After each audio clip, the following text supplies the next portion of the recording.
શ્રેયા, હા મમ્મી. એક કામ કર ને, હા. આજે શેરો ને પૂરી ને ભજીયા બનાવીને. કાંઈ શીરો પૂરી તમારું મોઢું તો માલપુઆ જ માંગે છે. દાળ ભાત શાક રોટલી કર્યા છે એ ખાઈ લેજો છાના મોઢા.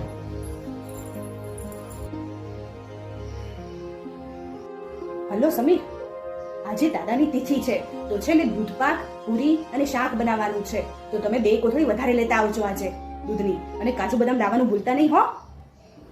વાહ રે વાહ સીનુ, જીવતા છે એને તું ખાવા પીવાની ના પાડે છો, એની મનપસંદની વસ્તુ બનાવતી નથી, અને મરી ગયેલા માટે તું દૂધ પાક ને પૂરી ને એવું બધું બનાવવું છે. જીવતા છે એના પાવ અત્યારે એ પુણ્ય મળશે, બાકી મર્યા પછી ફોટાને હાર ચડાવીને થાળ ધરશોથી કાંઈ પોકશે નહીં.